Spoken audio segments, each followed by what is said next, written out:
Hello and Happy New Year from the Hotline Live here at Record Sport.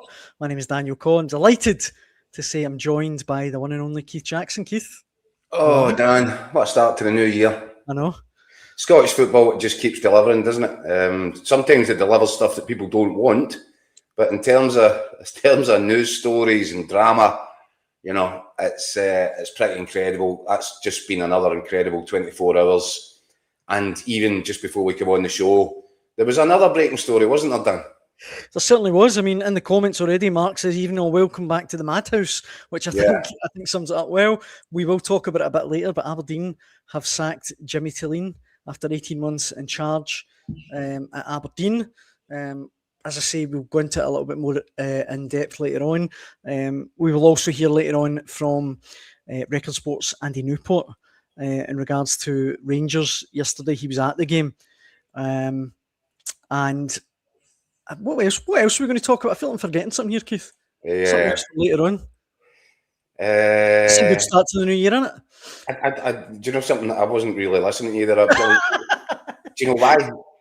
Because see, when you just put up Mark's comment there, it reminded me just the last few days, just on New Year's Eve, I think, I got a text message from a friend of the show, Gianni, who said that Mark had been on to him along with Rangers Easy OK, asking if me and you were on with Jackie Bird. So I'm sorry, I was thinking about that when you were talking. I don't know what you've missed as the answer. What I was going to say is Andy Newport will be here later on. I've caught up with him to talk about yesterday's game from Rangers' point of view. But I still think Celtic, Keith, is the big story. I mean, I've run out of words to even describe how farcical the situation has got at Celtic now. It's really, really difficult to see a way out of it as the worry. I don't see what the elegant exit is for, you know, you've got the fan revolt, they're demanding change. Dermot Desmond is the king of the double down. I think that will extend its way, by the way, from the boardroom all the way down to the dugout. I don't think that he'll make the change that Celtic supporters now crying out for. Even though, and I don't like saying it myself, I think this is time. And I'll tell you the reason for that, Daniel. I've just written about it in a column for tomorrow's paper. And in this job, there are specific moments in specific press conferences or situations when you look a guy in the eye and you think, I don't know if you're in the room here. I think you might have checked out. I think you're starting to lose it. For example, I remember 2017, I think it was, when Pedro Caixinha, 6 games, by the way, this is 6 games in to Pedro Caixinha's disastrous time in charge at Rangers, where after getting soundly beaten up by Celtic at Hampden, and I think it was a Scottish Cup semi, he tried to explain it was the most bizarre set of sort of tactics or sort of big game strategy I've ever seen, and it involved totally disengaging, not getting engaged in the contest with Celtic, and kind of hoping that they didn't do anything to Rangers. Celtic won it 2-0, an absolute canter, could have been whatever they wanted it to be. And then afterwards, when we were asking what was going through his mind, he started moving glass tumblers around on the press conference table between the microphones, trying to say, well, Lustig was over here and Scott Brown was there. And I thought, oh my God. I think I christened him the nutty professor and said this was an experiment that was going to go badly wrong for Rangers, for which I got a ban. Thanks, Jim Traynor. But it became clear that unfortunately, this is what the atmosphere and the environment of this part of the world can do to people. It can unravel people. Unraveled Philip Clement. You know, with Russell Martin, I don't know how many games, maybe it was 5, 6, 7 games in, when he started saying the reason the Rangers fans weren't warming to him was because he had long hair and a centre parting. And you just think, see, once you've started going down this crazy route, there's no coming back. And I have to tell you, I walked away from the press conference at Lennoxtown on Friday afternoon really fearing the worst for Wilfried Nancy. He didn't sound like a man that was really in control. He couldn't answer obvious questions. The answers he was given was sort of gobbledygook. along with a complete refusal to accept that his system was leaving Celtic defensively wide open. And he certainly wasn't going to change it. And you just feel at that point when it becomes so entrenched, when a manager is making the same mistakes over and over, not doing anything about it, not recognising it, in fact, refusing even to accept that they are his fault, then I find that is more often than not, it's the beginning of the end. And I think the Glasgow footballing environment is eating him up and spitting him out right now, Daniel. I don't think anyone would disagree. But well, Dermot Desmond might, and that's the nub of the problem for the Celtic supporters who wish for this whole thing to be called time on as a matter of urgency. I don't think that happens. I think you've seen one signing come in on January 1. You've seen another potential signing, one of his former players at Columbus Crew attend the game at Celtic Park on Saturday. And as just before we were coming on as well, there was news coming of a potential loan signing. No, it's not even a loan signing. It's a £2 million transfer fee for a winger. Jocelyn Tai B, and again, I'm probably butchering that, but 20-year-old winger. He's supposedly highly rated. There he is there.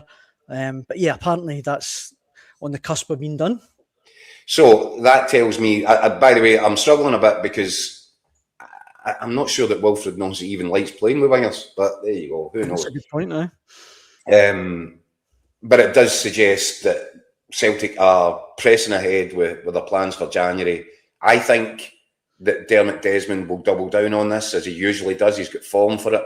He won't be told what to do. He doesn't take well to being told what to do by the supporters. It's probably one of his billionaire tendencies. So I think Celtic are sticking here and not twisting. And I think that they will do it in the hope that they're proven to be correct for the longer haul and that things pick up after the January transfer window. My concern on that one, as I said, as soon as you leave Lennoxtown on Friday and you think, this guy is just not even prepared to think about accepting some of the blame for what's going on in the pitch. And in that case, when the mistakes are so glaring and so obvious to everybody else but him, it presents a massive problem. Look, we've got plenty of comments coming in already on Wilfried Nancy and Celtic. Let me throw a couple of them at you, Keith. And they're all along the lines as you can probably imagine. Marzuno says, I refuse to gaslight myself from the beginning. Total nonsense from Nancy from day one. Colin Jordan says, Nancy's done at Celtic. When the main stand at Celtic, turning on the board, you know it's done. Your Royal Muppet says you liked your question to Rod Stewart. About Rod Stewart to Nancy in the press conference.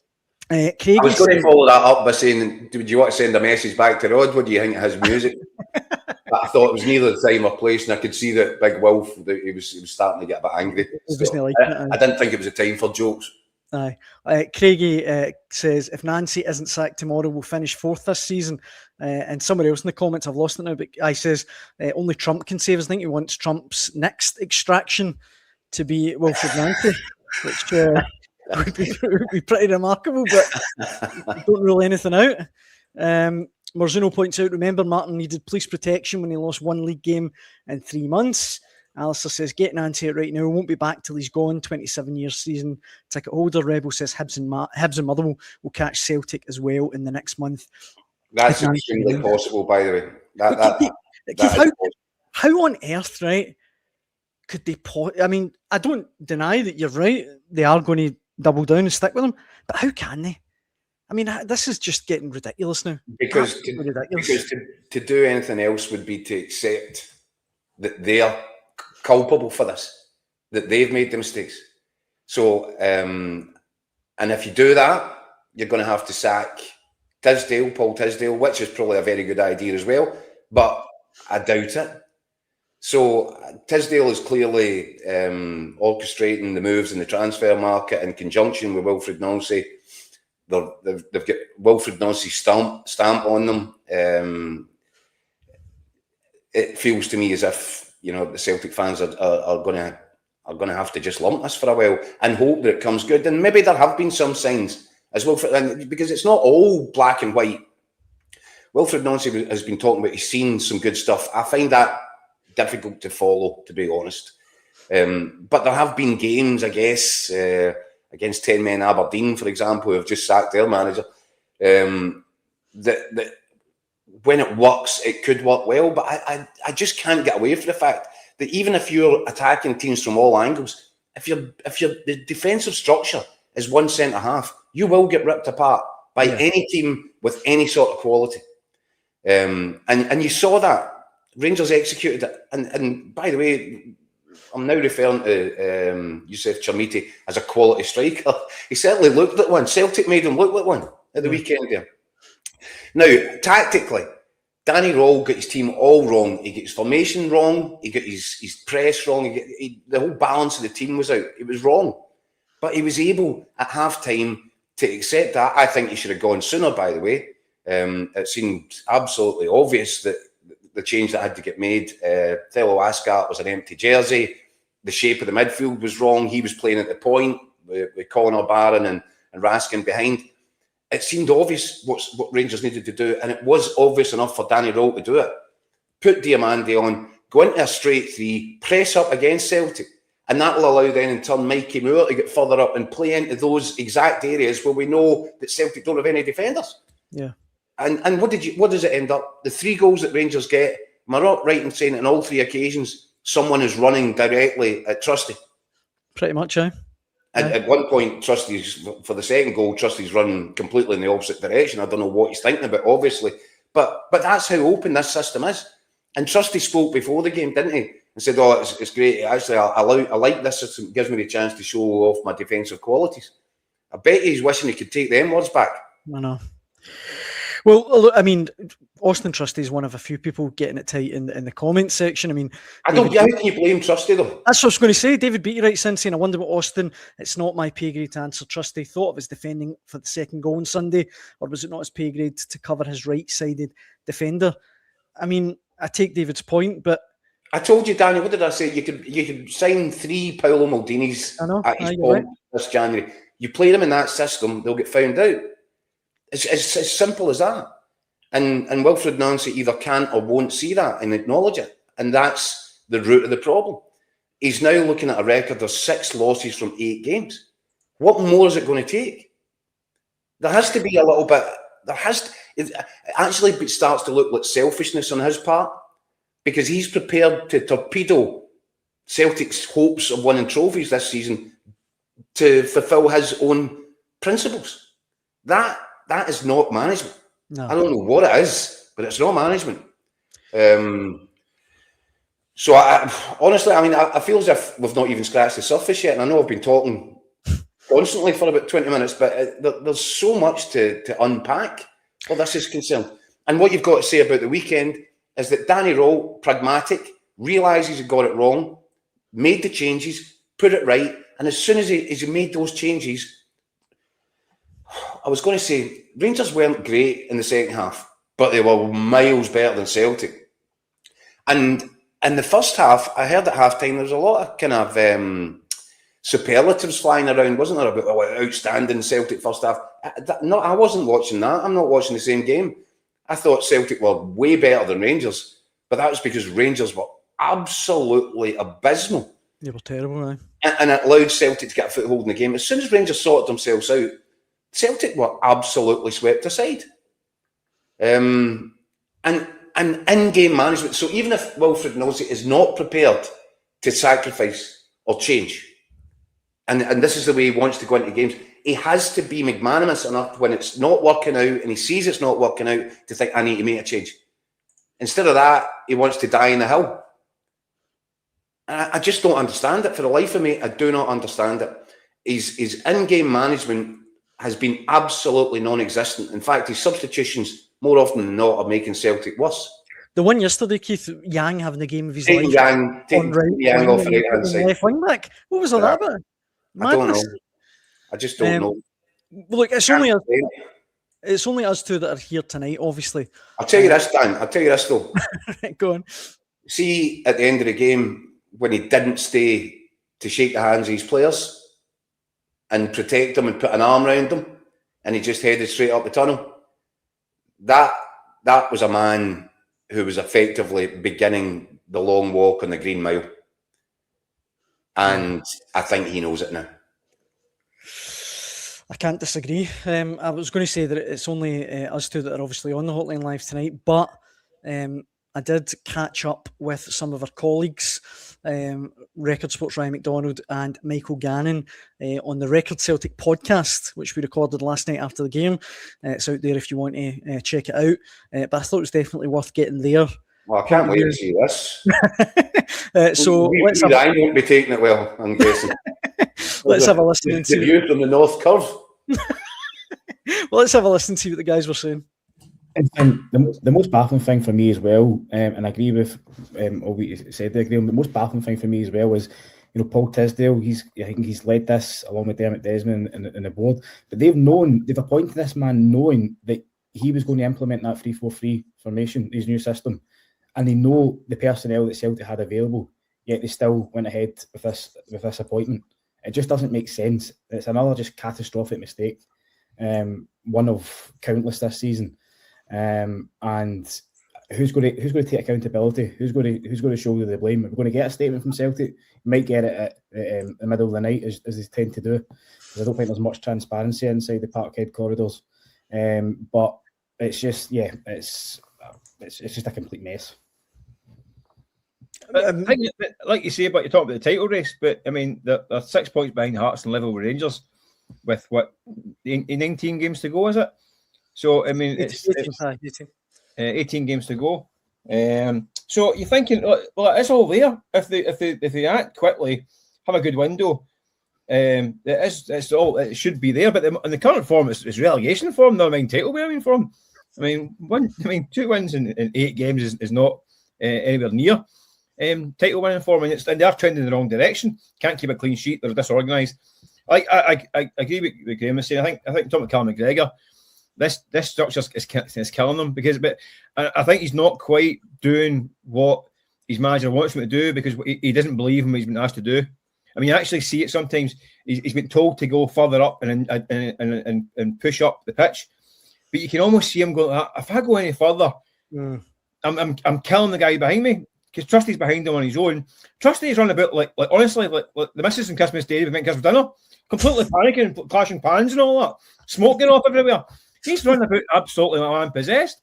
And today, I thought he was poor today, but that's been coming for weeks, because he has been minding the shop on his own for weeks. My last gaff tackles, running about with his hair on fire, like I say, blowing pots and pans and smoke blowing out the kitchen window. And at some point, it's just caught with him. He didn't know where to engage that second goal. He's backed off rather than engaging. You see him even with the third goal, he doesn't really know where he's meant to be. Yang's miles up the park. He's meant to play left back at that point. And you think, well, the guy who's had an absolute outstanding first half playing as a right winger, stroke wing back, is now playing left back and getting exposed at left back. I couldn't understand that. It's utter chaos.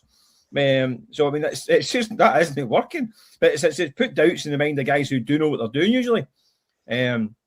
So it's all over the place right now. Whether or not, I think Ryan's right. Whether or not they act, I don't think Celtic will take any. Not only is it talking about money in the bank and what it costs in January, but Celtic spent £2.5 million to get Wilfried Nancy out of the screw. Exactly. He's got a 2.5-year contract, so it could cost the same again. Probably going to cost the same again to get him out of the contract. So you're talking £5 million in the drain in 4 weeks. Oh wow! And this is on top of the £5 million set fire to for Balak Wishaw, the £5 million for Tanecki, which might turn out all right, but at the moment it's not looking a bit that great. And you're thinking they're throwing good money after bad here, Celtic.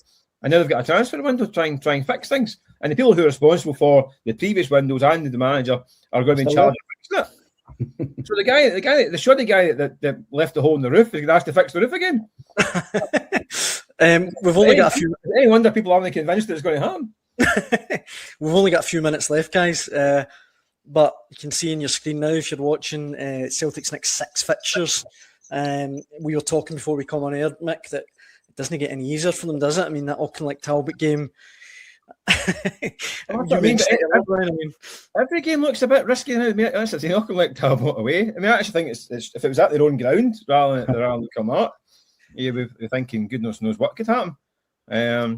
Every game's fraught right now for Celtic. Listen, they've only 2 wins, one against a 10-man done Aberdeen team and one against the worst team in the league. So, I mean, that's all they've managed to do in 8 games. The rest, any half-decent team they've got against has wiped the floor with them at some point. For me, the key was momentum. Even if Celtic had won today, I wouldn't back them to win any game after that. I just don't think they've got the consistency in the squad. I don't think they've got the balance, the stability. I just don't feel this system they're playing in is sustainable. I think it's clear as day that the players are just struggling to adapt to it. Some just like lost in it, completely lost.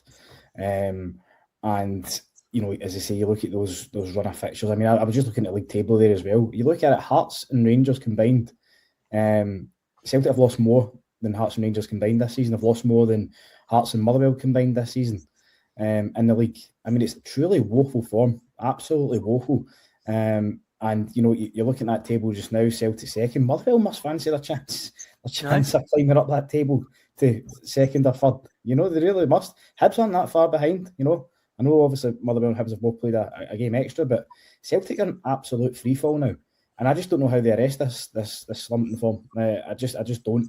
And Dundee United have already got a result against Celtic. I think any team, even Auckland like Talbot, by the way, they'll be in the group chat just now, messaging each other saying, by the way, we've got a chance. We'll fancy our chances. And I think Mick's right to point out just as well it wasn't at Beechwood Park, because if it was, then they really would fancy their chances. So the last time Celtic lost 6 league games in a season and won the league was 1998.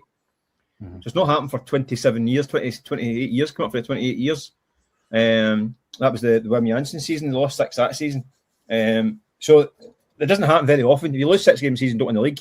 So Celtic now realistically have to go and win, or not losing another game this season. Not going to happen. Not going to happen. Graham, I'll maybe give you the final word as we sit here right now, and I'm asking you how long a piece of string is, but are Celtic favourites to win the Premiership in your eyes? No, I wouldn't say so now. I don't think you make that case, just because of where they need to come from. So if you make these mistakes, it probably feels the most likely scenario that in a season of gaffes on and off the pitch, the team that's won the league 13 out of the past 14 seasons then ends up finishing third. Something about that feels quite fitting for everything that's happened in this season, that you go for dominators to kind of dropping down the league. And listen, as boys pointed out, with Motherwell and Hibs, they're coming up the way. I just don't think you can make the case, because with the manager in place, it's quite clearly not working. Then if you make the change, you probably identified a certain style of players. It just seems like everything that possibly could have gone wrong since the appointment, we know there was a lot of issues before, has. That was the Record Celtic podcast there, Keith, giving their tuppence worth. Look, we're getting a lot of comments in, obviously. Did you see the comments from Luke McCown? I did see them. I was going to come to that. I mean, if you're a Celtic fan.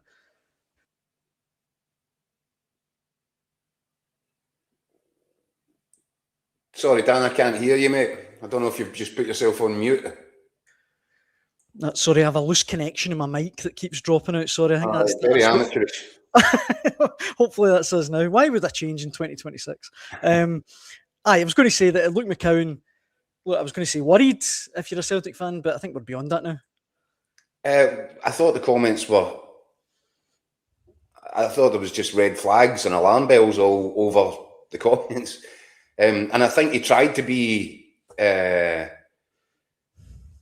How would you put it? I think he's tried his best to carefully vet his own words, but the message, it seems to me, directly to the Celtic supporters, what can we do here? He's almost saying, the players have got no choice. We have to, and he's saying, I know I keep saying we have to just keep believing and all this, but the sort of tone, I thought, of the words and the quotes are quite extraordinary. And I think it's a window into that dressing room right now. And he's not even one of the senior guys. So that's what Luke McCown is thinking and prepared to say in public. I've seen a few of the comments coming up there. Cal McGregor hasn't been rolled out to speak to the media in his role as captain for and it's almost astonishing because it was Cal McGregor would get, wheeled out to face the questions and the cameras and the mics on an almost weekly basis. But for whatever reason, that's not happening. And you listen to what Mick's saying there, and I think he's absolutely quite right. I think it's a key point. I think it's one of the major flaws in the system is that Cal McGregor's not able to dominate matches from the position that Wilfried Nancy wants him to play in. And I think that must frustrate the life out of him. It has to. He's dominated this particular fixture for years. And Rangers, a succession of different Rangers managers have tried to come up with a formula which kind of neuters his influence. And very rarely has it been successful. More often than not, Cal McGregor runs the Derby Day. But he's not getting close to running anything right now, any of Celtic's games, because he's been shifted out of position and he's having to fulfill the demands or the tactics of a manager. I think Cal McGregor, I would understand it if Cal McGregor had a major problem with that. See, just before we wrap up on Celtic, Keith, a couple more comments. Stephen Kennedy says, toxic atmosphere yesterday. The 40-odd years supporting Celtic, I've never seen anything like it. And AJSC Tech says, the Celtic players have already sacked Nancy, so should the board. And just to finish on it, I can't get away from that. This isn't going to turn around. There's no way Nancy comes back from this. I would tend to agree. This is what I'm saying. There are, as I said, just those little moments where you feel someone is starting to unravel, and we've seen it with countless managers in this Glasgow environment. It happens. It's not pleasant, by the way. It's not fun to watch. Yeah. It's unedifying. But I just thought I saw the first signs, the first stages of that on Friday, where I felt he was starting to lose control of his own inner emotions. And, that translates into the dressing room. I don't care what you say, Daniel. If that's your leader and you think the guy might be losing it, then if you've got doubts, and players are very quick to talk about, and not so much in public, but between themselves, when they don't like the manager, when they don't believe in what they're being asked to do, if he's struggling even with the basics of leadership qualities, facing it up, fronting it up, dealing with it, then I'm afraid that will get talked about. I'm afraid that will have been discussed inside Celtic's dressing room. Did you see the gaffer? Did you see that press conference?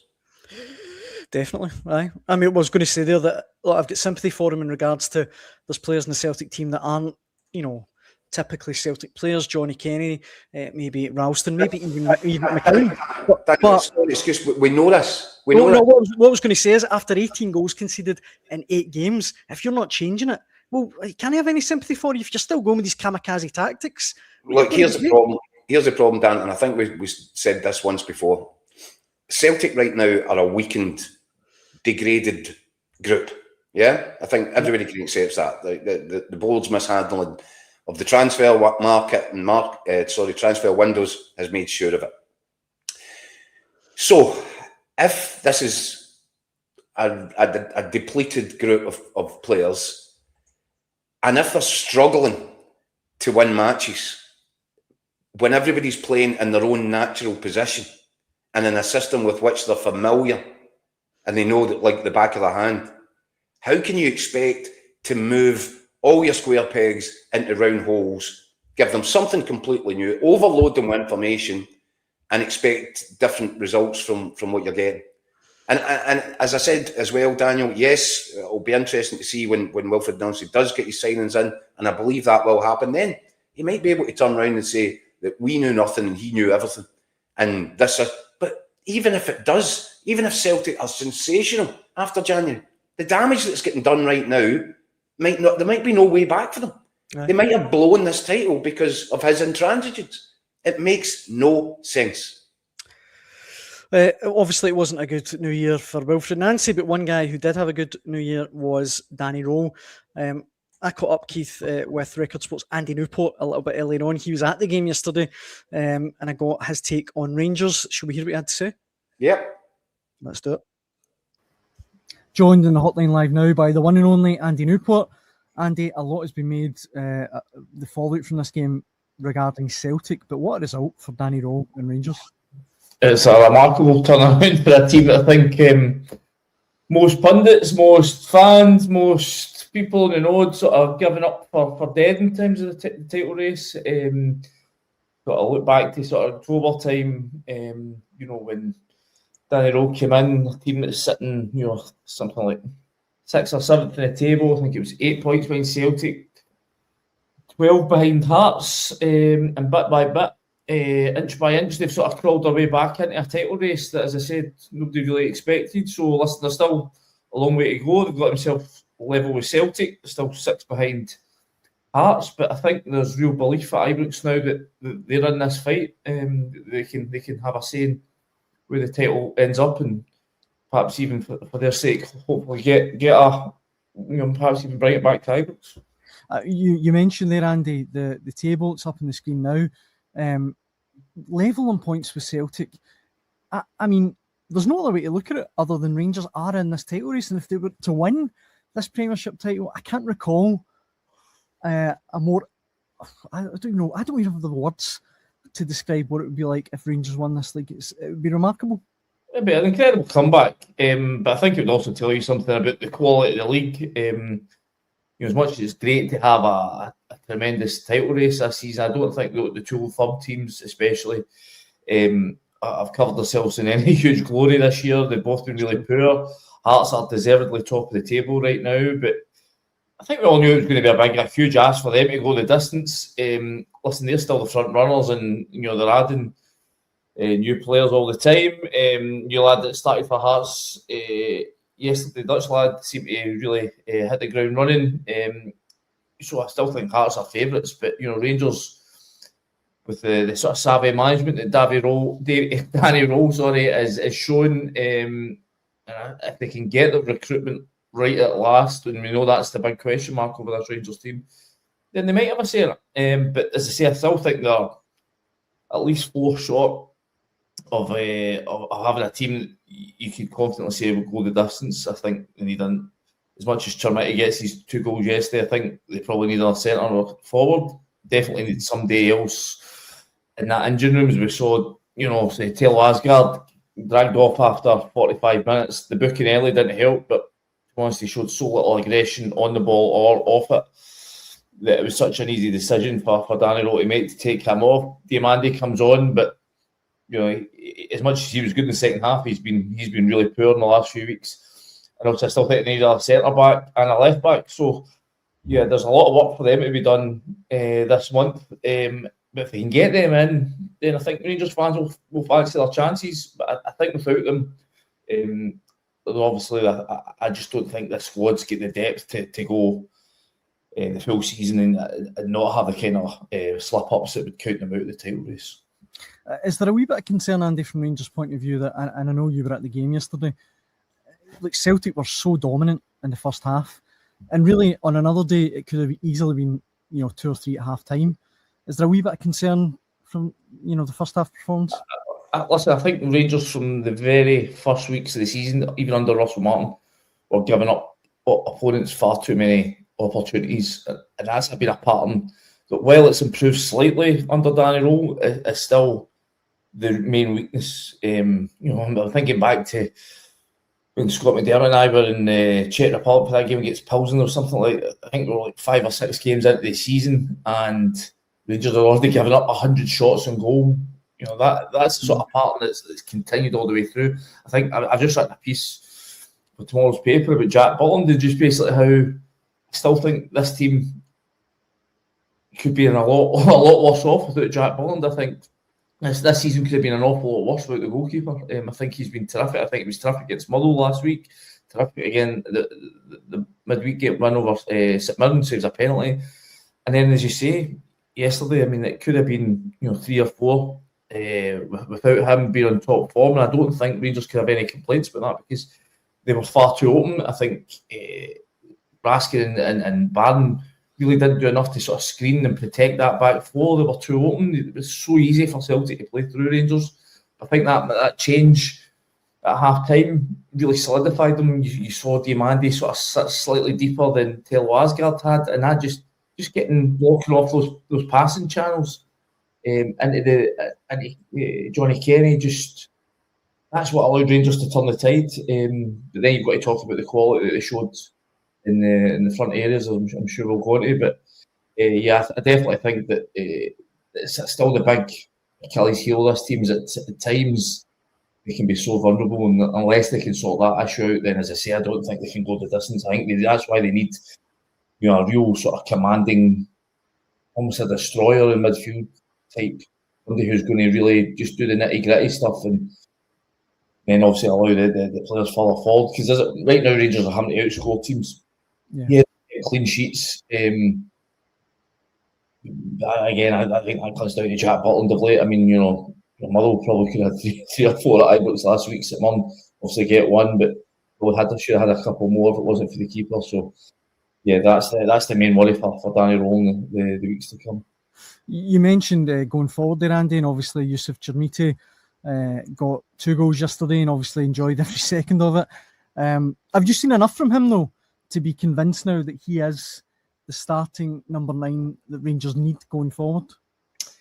He's the starting number 9 of what they've got right now. I think we all expected Bojan Majowski to be the sort of proper finisher, and there were signs of that, and unfortunately gets himself a knock after those couple of games down at Killie and Budapest where he gets the goals. But he's done nearly enough in terms of build-up play to nail down that number 9 jersey. Obviously, Chermiti gets his chance because of Majowski's injury. But bit by bit, I think he's added to his game. Is he the finished article? Absolutely nowhere near it. But I think he's finally showing some small signs of potential. I know that's easy to say after 2 goals at Celtic Park, but I mean, that's the first time he's really shown any sort of threat in front of goal. The small signs we've seen before that were his link-up play, I think, against St Mirren. Obviously got a standing ovation from the fans when he get brought off in that game, and he really deserved it because he was terrific that night. I think you're starting to see him add things together. We spoke to him after the game. He just talked about being fit again, getting a run of games. He hadn't really had that for the last 2 years. He was injured when he was down at Everton. I think Rangers fans really expect to see more signs and certainly signs a lot earlier than they're seeing. But listen, if he carries on as he is, and if he can keep up the standard that he showed at the weekend and even in midweek against St Mirren, I think there's a player there. Mm-hmm. He has, as Danny Rowell pointed out himself, it has to be with consistency now. He has to do this week to week. There's no point in him doing this and then going and having another 2 or 3 months where he doesn't score. He has to be, look, he hit the net against Aberdeen in midweek and then Aberdeen again at the weekend. He has to go on a run of big performances and crucially big goals as well. If he can do that, then people will be won over and people will really get by him. But if he goes another 5-6 games without scoring, the punters who were on his back earlier on in the season will be there again, question whether or not this was the right way to spend £8 million, as well knows, a huge amount of money for a couple of Rangers. Just before I let you go, Andy, you mentioned Aberdeen doubleheader coming up for Rangers now. Then it's Annan in the Scottish Cup, Ludogorets, Dundee and Porto to finish off January. Look, obviously, Porto game aside, those are all matches that Rangers, full of confidence now, will fancy their chances in. Yeah, again, I think it's small steps for this Rangers team. I don't think you can be getting too far ahead. I mean, it's only a couple of weeks ago they lose to Hearts and all the doom and gloom we saw at the beginning of the season was back. You think of those back-to-back draws with Falkirk and Dundee United again, the despair, the misery, the punters are just, ready to burn everything down because they're so fed up. But I think this shows you the how impressive a job that Danny Rowell's doing, because I don't think this is a squad that should be anywhere near, frankly, a title race. I said that at the beginning of the season. I think they're so poor. So many guys that just aren't contributing. So many new signings that aren't contributing. You're talking about, okay, Asgard gets a couple of goals last week. Get me, that was all he really did in the games. You're talking about an Oliver Antman, big money signing, has done next to nothing since coming. Rothwell, come up in big money again, done next to nothing. So, Rangers can look at these games with a wee bit of confidence now, but it would be no surprise to me if I saw them slip up at some stage over the next month. Andy, it's an absolute pleasure having you in the Hotline Live. Thanks so much, and I'm sure I'll be pestering you again soon. Thanks, Danny. Cheers, pal. Literally bang on. That was me congratulating Andy because we got it literally bang on 10 minutes there. But Andy Newport there, thanks for joining us. Rangers easy okay, Keith says. Credit to Danny Rowe is due, Keith. I know you were a bit sceptical of him, but the results he's churned out with the worst Rangers squad in years has been remarkable. Back him in January and we have a chance, and you're low him up at demands, he says. Admit the Rangers are title contenders now, guys. Right, okay, two things. First, absolutely correct. Danny Rowe deserves all the credit. And I've written that in my column again tomorrow in terms of his ability to assess a situation. I think he got his team wrong, by the way, and I said that, and his tactics and his formation. I think he was having a stinker in the first 45 minutes, Danny Rowe, to be honest. But I think he's deserving of enormous credit is this ability to understand and react to situations in game. And he made the right change, and it might have been obvious, but he still had to do it. He tweaked the positioning of his players. He changed the press, the point of the press. He got them further up the pitch. He did everything, and he just, it was how he should have started the match, to be perfectly honest. But credit for accepting that, realising it, working it out, and fixing it.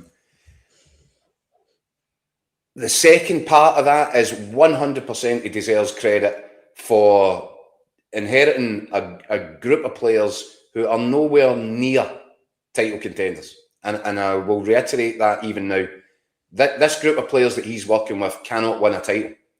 And I think that Andy's point is absolutely correct, that if Rangers can get their work done well in the January transfer window, and I don't mean add to the squad, I mean give him three minimum, four probably, players that walk straight into the first 11 and make it better, then yes, Rangers have a real chance. But I'll come back to it. Hearts have been the best side in the country this season for a reason. I expected Hearts to beat Rangers for the reason that I gave at the time, which was that they've just got a better quality of player all over the pitch and a more experienced manager. Now, Danny Rowe is I was sceptical, and I have to take my hat off to him because I didn't think a man with so little managerial experience could come into a situation as dire as the one that Russell Martin had created and fix it. But he uses the phrase "little steps, step by step." He is doing it, and all the credit in the world to him for that. I don't know where it goes from. I don't know where Danny Rowe goes from here. Maybe the Rangers fans will say, but if Derek McInnes and Hearts win the league this season, does Danny Rowe get another go at it? Because some people would say, well, that would be, hard to accept that anybody but Celtic wins the league and it's not Rangers. Now, I think that Danny Rowe probably would get a second go if he came in the runners-up spot, simply because of how far off it Rangers were when he arrived at the club, and he probably would deserve that. But it's interesting, and that was the second point. The second point is say that admit that Rangers are now credible title challengers. I can't, but they could be. But that will depend on a big increase in quality coming in through the front door in January. And you've seen what the Rangers recruitment has looked like previously. Does that change? Can they get their act together and give the manager some real talent to pick from? Because if they can do that, then yes, I would say that Rangers can look forward to the second part of this season, thinking they've got a chance, a real chance of having a roll around in the mud with Hearts. As things stand for Celtic, I think that Wilfried Nancy will stay. I don't know for how long, because eventually I think it will become obvious that it can't go on like this. But for the time being, I certainly think he will.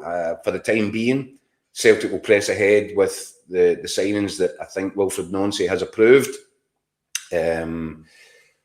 So that then becomes fascinating. Can it change? I don't think so. And I do think at this minute in time, with the results, as Mick correctly said, this is the sort of run of results in the Premier League and Scotland's Premiership, which would get a Kilmarnock manager sacked, and just did. Yeah. So I think as, at this minute in time, I don't think it's ridiculous to be saying that, you know, Hibs, Motherwell, they need watching from Celtic's perspective, because they're on an upward trajectory. Time has got away from us a wee bit, but before we finish, Keith, we need to talk about another manager who has been sacked. We mentioned it at the top of the show, but Jimmy Thelin is no longer the Aberdeen manager. An exclusive story on Record Sport Online earlier on this evening. Two people in the comments who want us to talk about it. Rachel says, talk about Aberdeen manager Jimmy Thelin. I think she means getting the sack. And Bob says, Askew for Aberdeen. The Motherwell manager, I imagine, will come into a lot of Aberdeen fans' thoughts. Well, it's interesting because shortly, you know, just a couple of minutes before we came on here tonight, we do a thing in the paper every Monday called the Monday Jury, and one of the questions this morning was, you know, is Jimmy Thelin back in the danger zone at Aberdeen on the back of the result? And I said, well, he's never been out the danger zone. Was my answer. But incredibly, it seems to be protected by the fact that they won the Scottish Cup last season, and Aberdeen have now got themselves into a cycle of accepting underachievement in the league. So I didn't see that coming. I thought that they would just carry on, and it's a particularly interesting stage, isn't it, with the two games coming up now against Rangers. What Aberdeen do about it. So anyway, the point being, when Jimmy Thelin was sacked, when the news came through, we obviously had to send out a new jury question, and the jury question became, who should Aberdeen go for as Jimmy Thellin's replacement? And my answer was they should pick up the phone to Motherwell and ask for permission to speak to Jen Bertel Askew, on the basis that if you don't ask who, you don't get. Look, Stephen Robinson would be another obvious candidate. Yeah. But I just think that the impact that Askew has had in such a short space of time at Motherwell has been remarkable. Could he go in mid-season? I mean, this is you're back in the Wilfried Nancy realms here. Can that be implemented during a season? Can it be changed that radically? Well, the previous Motherwell manager actually did something similar, completely overhauled Motherwell midway through a season and managed it. I just think Askew's so impressive with the work that he's done in a shoestring. And I think if you give this guy the opportunity with a bigger budget and more quality players, I think that would be really interesting. But who am I? And that would involve Big Alan Burrows having to go back to his old club and steal a manager that's made his old club successful. So maybe he'll be trying to persuade the guys at Aberdeen that that's not the way, and just go for, like, Stephen Robinson would be a good appointment. You know, we've talked about it often enough. I think it's remarkable the successes that he's been having on a consistent basis at St Mirren. So these are two guys right away that I would think would have to be considered seriously. But you wonder what Dave Cormack, sometimes he likes to go a different way, doesn't he, and not do the obvious thing. So maybe he's got other ideas. Absolutely. And you can see on the screen there Aberdeen's fixtures, double header coming up against Rangers this week, Tuesday and Sunday. Wraith Rovers in the Cup, defending their Scottish Cup. Then Livy at home, Killie away, Celtic at home.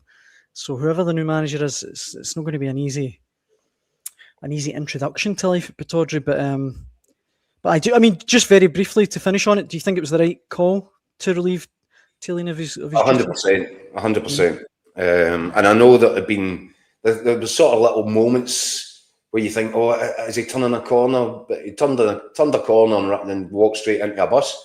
And it happens over and over again. And Aberdeen, they're underachieving is appalling for a club of that size with the investment that's been made. It's really appalling. And you know, Mick's talking earlier about the state of the top flight right now and the kind of dearth of quality. Surely in a season like that, then Aberdeen should be putting the marker down. Aberdeen should be, getting involved in the argument at the top. Instead, they're floating around, are they going to make top 6? Not the way they're going. It's appalling, the mess that Aberdeen have made. And I thought Jimmy Thelin, I had high hopes for him. Obviously, the start that he made at Aberdeen was remarkable, but it's gone so far off the tracks. I'm stunned that Aberdeen have taken so long, so much dithering to get to the point that they realise action was required. Action absolutely was required. Now, what are you going to do about it? Because if you make the right appointment, you can still have a very interesting second half of the season. Absolutely. And whatever happens, we'll be here in the Hotline Live to pour over it all and give you the latest news. Is the front runner. The front runner here. Richie saying that I couldn't resist putting that up. For now, Keith, though, I think that brings us to the end of Sunday night show. Doesn't it feel like Sunday? It feels like a Monday. Weird. Thank you very much for everyone watching and contributing comments. We massively appreciate it. A lot of people saying Happy New Year in the comments as well. Happy New Year to you watching, and a Happy New Year to you as well, Keith. Yeah, Happy New Year, everybody. And that's us back now, regular slot. See you tomorrow night. Absolutely. We'll be back at 6 p.m. tomorrow. Hope you can join us then. Cheers.